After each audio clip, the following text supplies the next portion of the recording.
नमस्कार। बहुत स्वागत है आप सभी दर्शकों का धनु राशि के लिए जनवरी 2026 के राशिफल के इस वीडियो में। सबसे पहले मैं आप सभी दर्शकों को आने वाले नव वर्ष 2026 की बहुत बहुत शुभकामनाएं देता हूं। आपके लिए 2026 मंगलमय हो, शुभ हो। आप स्वस्थ रहें, प्रसन्न रहें, आपकी सभी मनोकामनाएं पूरी हों, इसी कामना के साथ मैं वीडियो की शुरुआत करता हूं। ये 1 जनवरी 2026 की गोचर कुंडली है धनु राशि की, और आप देख सकते हैं कि लग्न के भाव में 4 ग्रहों का गोचर है। चतुर्ग्रही योग बना हुआ है। सूर्यदेव, दैत्य गुरु शुक्र, बुध और मंगल का गोचर है आपके लग्न के भाव में। राहु तीसरे भाव में है। शनिदेव का गोचर कुंडली के चौथे भाव में है। और धनु राशि के जातकों के जीवन में शनि की ढैया की शुरुआत हो चुकी है। देवगुरु बृहस्पति सप्तम भाव में गोचर कर रहे हैं और केतु महाराज ये नवम भाव में गोचर कर रहे हैं। अब आप देखिए कि आपकी कुंडली में सूर्यदेव भाग्येश होकर के लग्न के भाव में गोचर कर रहे हैं और आपके लिए प्रबल योग कारक ग्रह बनते हैं। भाग्य का स्वामी ग्रह जब लग्न में गोचर करता है और इसके बाद जब धन भाव के में गोचर करेंगे 14 जनवरी को, तो भाग्य और धन का साथ आपको मिलने जा रहा है। धनु राशि के जातकों के लिए जनवरी का फर्स्ट हाफ और सेकंड हाफ दोनों ही बेहद महत्वपूर्ण है। ग्रहों का शुभ फल आपको मिलेगा, क्योंकि 14 जनवरी को सूर्यदेव धन भाव में आ जाएंगे, 16 जनवरी को मंगल धन भाव में आ जाएंगे, 17 जनवरी को बुध धन भाव में आ जाएंगे और 13 जनवरी को शुक्र धन के भाव में आ जाएंगे। शुक्र जब धन के भाव में आएंगे एकादश के स्वामी होकर के, तो महाधनी योग बनेगा। शुक्र बुध का लक्ष्मी नारायण योग लग्न में भी बन रहा है और धन के भाव में भी बनेगा। सूर्य बुध का बुधादित्य राजयोग भी बन रहा है, ये लग्न में भी बनेगा और धन के भाव में भी बनेगा। तो इस तरह से जनवरी का जो माह है, इसमें 15 जनवरी तक 4 ग्रहों का गोचर लग्न में रहेगा और इसके बाद धन भाव में। और ज्योतिष शास्त्र का सिद्धांत है कि अगर किसी भी भाव में 2 या 2 से अधिक ग्रहों का गोचर होता है तो वो भाव बेहद मजबूत स्थिति में होता है।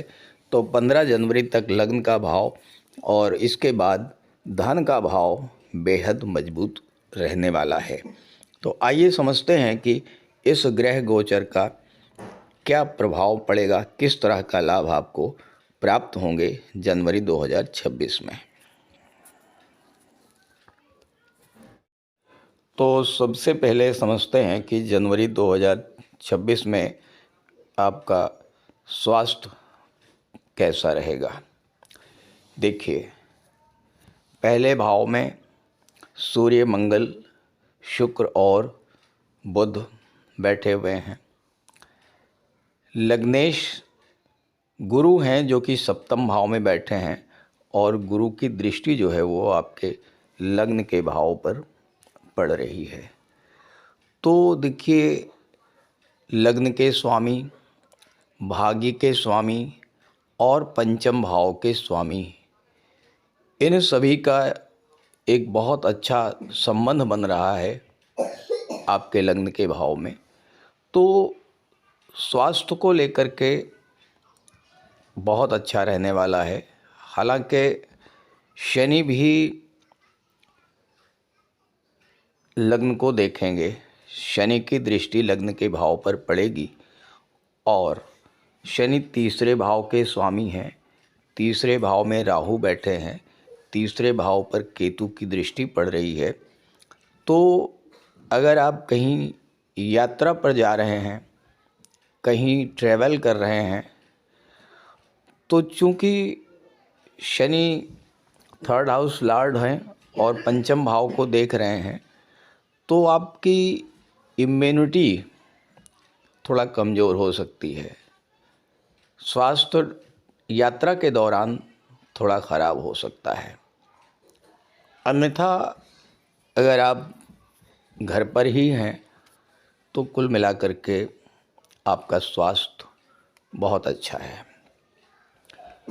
छात्रों की बात कर लेते हैं। आपकी शिक्षा कैसी रहेगी, पढ़ाई कैसी रहेगी, संतान को लेकर के आपके किस तरह के सपने पूरे होंगे।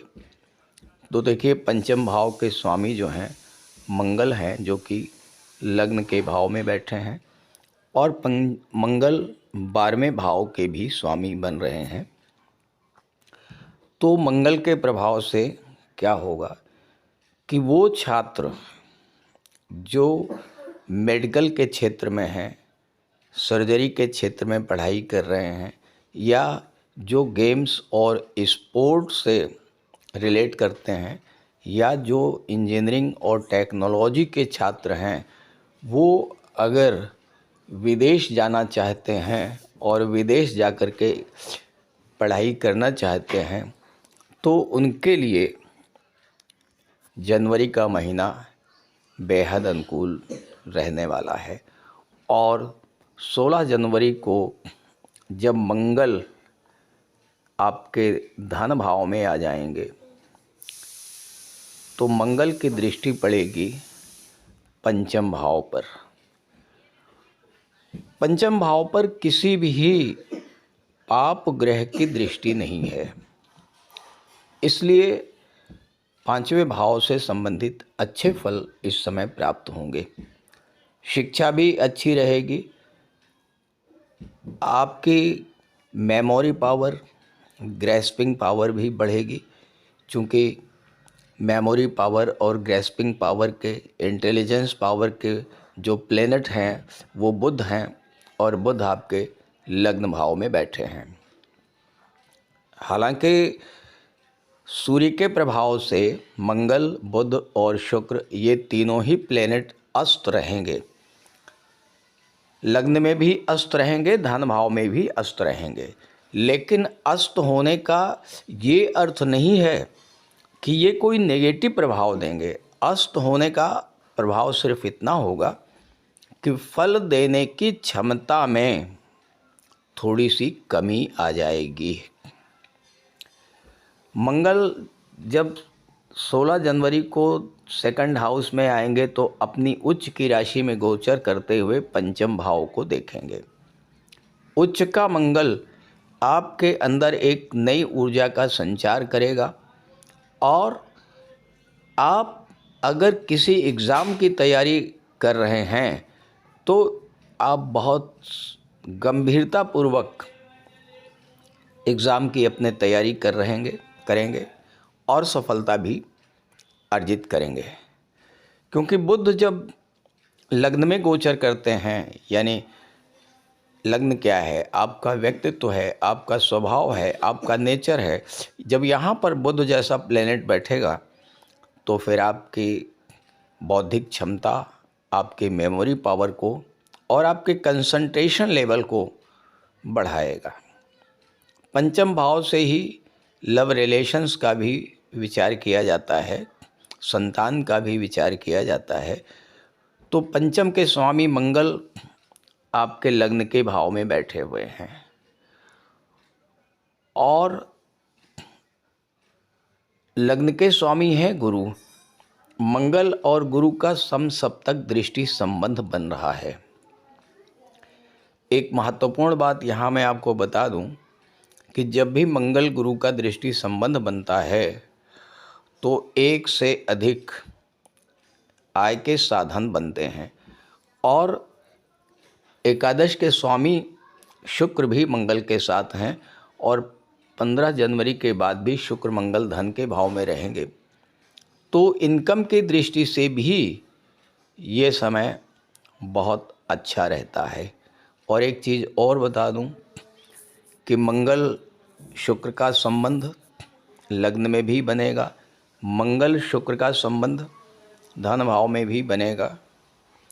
और जब मंगल शुक्र का संबंध बनता है, मेल फीमेल के बीच आकर्षण बहुत अधिक बढ़ जाता है। तो ऐसी स्थिति में क्या होगा कि आपके रिलेशंस में बहुत मजबूती आएगी, बहुत गहराई से एक दूसरे को समझने का प्रयास करेंगे।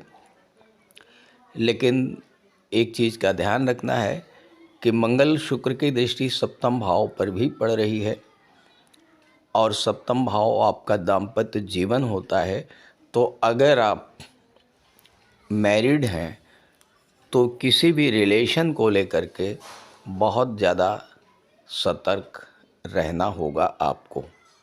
हाँ, अगर आप अकेले हैं तो आप अपनी लव लाइफ को आगे बढ़ा सकते हैं। किसी तरह की कोई गलतफहमी वगैरह थी वो भी समाप्त होगी और विवाह के लिए आप आगे बढ़ सकते हैं। हाँ, ये ज़रूर है कि मंगल की दृष्टि पड़ेगी पंचम पर, तो थोड़ा सा आपको अपने क्रोध पर, गुस्से पर कंट्रोल करके रहना होगा। आपकी कुंडली के सप्तम भाव जो कि मैरिड लाइफ का होता है, उसके स्वामी हैं बुध। बुध स्वयं सप्तम भाव को देख रहे हैं और बुध आपकी कुंडली में दशम भाव के स्वामी हैं। तो मैरिड लाइफ में भी आपके लिए कुल मिला करके अच्छा ही रहेगा। बस इतना ध्यान रखना है कि सूर्य मंगल की दृष्टि पड़ रही है। सूर्य ईगो और अहंकार के कारक हैं, मंगल क्रोध के कारक हैं, तो इसको थोड़ा नियंत्रण में रखिएगा। हालांकि शुक्र की भी दृष्टि है, बुध की भी दृष्टि है, तो ऐसी कोई समस्या नहीं आएगी। क्योंकि अगर किसी तरह की कोई गलतफहमी होती भी है तो बुध और शुक्र उसे संभाल लेंगे। क्योंकि बुध सप्तम को देख रहे हैं और दशम भाव के स्वामी हैं। अगर आपके जीवन साथी कोई जॉब करना चाहते हैं या कोई व्यापार व्यवसाय शुरू करना चाहते हैं तो उसके लिए ये समय बहुत अच्छा है, क्योंकि सप्तम का स्वामी दशम का भी स्वामी है बुध, जो कि व्यापार के भी कारक हैं और आपके बौद्धिक क्षमता के भी कारक हैं। बस ध्यान दीजिएगा कि अगर आपके जीवन साथी आपको कोई सजेशन दे रहे हैं, कोई सुझाव दे रहे हैं, कोई एडवाइस दे रहे हैं, तो आप उस पर ध्यान दीजिएगा, मान करके चलिएगा, आपको लाभ मिलेगा। अब बात करते हैं भाग्य, कैरियर और बिजनेस। तो देखिए, नवम भाव आपका भाग्य है, दशम भाव आपका कैरियर है और एकादश भाव आपका इनकम है और 12वां भाव आपका खर्च और विदेश है। अब देखिए, भाग्य के स्वामी, कर्म के स्वामी, इनकम के स्वामी और विदेश के स्वामी चारों ही ग्रह एक साथ गोचर कर रहे हैं। भाग्येश सूर्य हैं, कर्मेश बुध हैं, लाभेश शुक्र हैं और द्वादशेश मंगल हैं। और ये पूरे महीने पहले लग्न में रहेंगे और इसके बाद धन भाव में रहेंगे। तो चारों ग्रहों का एक साथ होना, भाग्येश, कर्मेश और लाभेश का एक साथ होना, भाग्य से कर्म की उन्नति और कर्म से लाभ की प्राप्ति, ये दिखा रहा है ये महीना। यानी आपके काम कारोबार में भी ग्रोथ देखने को मिलेगी और उससे अच्छी इनकम भी आपको होगी और साथ ही साथ भाग्य का भी आपको फुल सपोर्ट मिलेगा। ये बहुत दुर्लभ समय होता है जब कि इस तरह का संबंध बने कि भाग्य का स्वामी, कर्म का स्वामी, लाभ का स्वामी और विदेश का स्वामी ये सभी एक साथ बैठे हों। तो और इस तरह का संबंध जनवरी के महीने में आपके जीवन में, आपकी गोचर कुंडली में बन रहा है। जनवरी के फर्स्ट हाफ में आप जो भी कार्य शुरू करना चाहते हैं उसमें आपको सभी का सपोर्ट मिलेगा, उसमें आपको भाग्य का साथ मिलेगा। आप प्रॉपर्टी लेना चाहते हैं, शनि बैठे हैं चौथे भाव में, वाहन खरीदना चाहते हैं, कैरियर की दृष्टि से बहुत अच्छे हैं। तो कुल मिलाकर के जनवरी का महीना आर्थिक दृष्टि से बहुत मजबूत रहेगा, काम कारोबार की दृष्टि से बहुत अच्छा रहेगा और साथ ही साथ धन की दृष्टि से भी बहुत अच्छा रहेगा, क्योंकि शुक्र और बुध एक साथ बैठे हैं लग्न के भाव में और इसके बाद धन के भाव में रहेगा। तो बिजनेस से भी आपको पैसा मिलेगा, नौकरी से भी पैसा मिलेगा, काम कारोबार से भी पैसा मिलेगा। और साथ ही साथ अगर आपने 2026 के लिए कोई प्लानिंग तैयार कर ली है, जैसा मैंने पिछले वीडियोस में बताया था कि 26 के लिए आपको दिसंबर लास्ट में पूरी प्लानिंग के साथ शुरुआत करनी है, क्योंकि आपके जीवन में ढैया भी प्रभावी रहेगी, इसलिए वेल मैनेज्ड तरीके से। और चूंकि शनि की ढैया है तो कुछ बातों का विशेष ध्यान रखना पड़ेगा, आपके टाइम की पंक्चुअलिटी, अनुशासन और अपना डेली रूटीन ये बिल्कुल सही रखिएगा, तो शनि का कोई नेगेटिव इफेक्ट नहीं पड़ेगा। साथ ही साथ अपने राशि के स्वामी देवगुरु बृहस्पति का उपाय करते रहिए, विष्णु सहस्त्र नाम का पाठ करते रहिए, मंगल आपके लिए सपोर्टिव हैं। हनुमान चालीसा का पाठ करिए, बजरंगबली के मंदिर में जा कर के दर्शन करिए, चोला चढ़ाइए और गायत्री मंत्र का पाठ करिए, सूर्यदेव को जल दीजिए। ये सब उपाय आप करेंगे तो ये आपके लिए बहुत अच्छा रहेगा जनवरी का महीना। अब एक बात मैं यहाँ कहना चाहूँगा, अगर आप मुझसे संपर्क करना चाहते हैं तो इसी वीडियो के डिस्क्रिप्शन बॉक्स में मैंने अपना व्हाट्सएप नंबर दे दिया है, आप उस नंबर पर कांटेक्ट कर सकते हैं। और उस नंबर के अलावा कमेंट बॉक्स में दिए गए किसी भी व्यक्ति के द्वारा जो नंबर दिया जा रहा है उस नंबर पर भूल करके भी कांटेक्ट मत कीजिएगा।